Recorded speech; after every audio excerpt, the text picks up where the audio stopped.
साथ साहब, एक तो चीफ जस्टिस साहब ने जो खत लिखा, 9 सवालात उन्होंने जो सामने रखे हैं और क्या देखते हैं, एक तो इसकी इम्प्लीकेशंस क्या होंगी और ख़ास तौर पर जिस तरह सुप्रीम कोर्ट के 8 जजेस के 12 जुलाई के फैसले में कहा गया था कि मजीद वजाहत के लिए राब्ता कर सकते हैं, तो क्या वजाहत के लिए जब कोई पेटिशन दायर होती है तो एक तो उसका प्रोसेस क्या होता है, ये मैं आपसे जानना चाहूँगी। और इसके साथ साथ 14 सितंबर का जो वजाहती फैसला है, क्या वाकई एक दुरुस्त तरीक़ेकार वो फॉलो किया गया?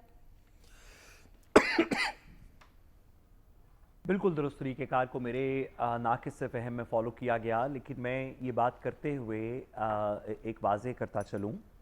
जब चीफ़ जस्टिस साहब का लेटर हम सब ने पढ़ा तो मुझे बतौर एक कानून के तालिब इल्म ये लगा कि शायद क्योंकि वो फाजिल चीफ़ जस्टिस साहब हैं, उन्होंने कानून को दुरुस्त समझा है और मेरी इस समझ में कमी रह गई है यकीनन कि मुझे ऑर्डर पढ़ के और मुझ जैसे बेतहाशा वकला हज़रात को पाकिस्तान में ये ऑर्डर पढ़ के लगा कि क्योंकि इसमें रिव्यू तो एक अलहदा बात है, जिसकी हेयरिंग होगी, जिसके ऊपर दलाइल दिए जाएंगे, जो या इस तरफ डिसाइड होगा या उस तरफ डिसाइड होगा, इसके अलावा कोई बहस तो हो नहीं सकती, वो तो सिर्फ रिव्यू में होगी। तो अगर शॉर्ट ऑर्डर की कोई क्लैरिफिकेशन चाहिए तो वो जजेस को जो मेजॉरिटी जजेस हैं जिन्होंने वो शॉर्ट ऑर्डर दिया था, उनको लिखा जा सकता है और वो अपनी क्लैरिफिकेशन इशू कर सकते हैं। इसके अंदर कोई बहस या दलाइल तो होने नहीं, वो तो रिव्यू स्टेज पे होंगे। इसके अलावा तो आइन और कानून में कोई इजाज़त नहीं है। सुप्रीम कोर्ट जब एक चीज़ का फ़ैसला कर दे, ख़ास तौर पे 185 में जब वो एक ऐसा फ़ैसला कर दे जो नीचे हाई कोर्ट से आया हुआ है, पेशावर हाई कोर्ट से आया हुआ है, उन्होंने दीगर जगहों से आया हुआ था, तो उन्होंने फ़ैसला कर दिया, कुछ 7 पिटिशंस मिल गई, तो उसके बाद सिर्फ रिव्यू हो सकता है, उसमें कोई मज़ीद हेयरिंग की एप्लीकेशन तो नहीं दे सकते। आप ये तो नहीं कर सकते कि सुप्रीम कोर्ट को कहें कि वो जो उन्होंने पिछले हफ्ते फैसला किया था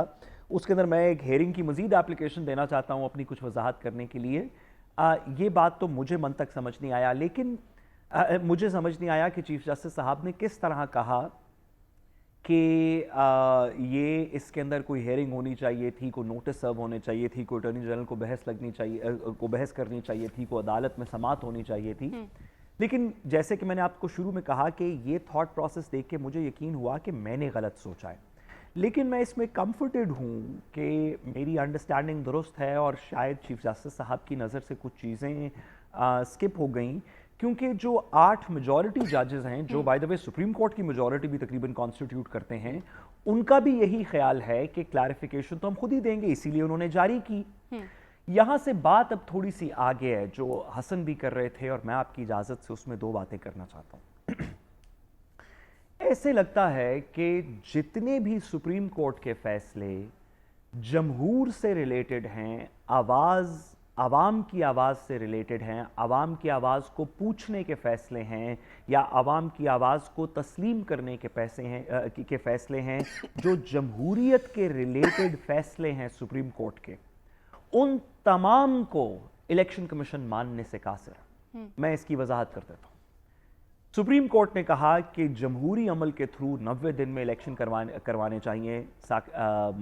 उमर बंदयाल साहब की अदालत ने कहा। इलेक्शन कमीशन ने कहा कि हम दुनिया का हर काम कर सकते हैं,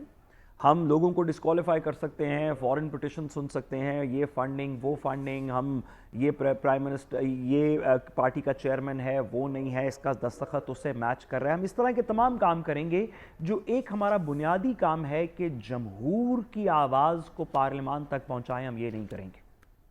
उसके बाद जब मखसूस नशिस्तों का भी फैसला आया, या उससे पहले जब दीगर इसके अंदर कुछ सिंबल्स वगैरह वाले फैसले आए, बट ख़ास तौर पर मखसूस नशिस्तों का फैसला आया, तो सुप्रीम कोर्ट ने वाजे कर दिया कि एक हायर प्रिंसिपल है कि आवाम की आवाज़ को मुतनासिब नुमाइंदगी के साथ पार्लियामान के अंदर आना चाहिए,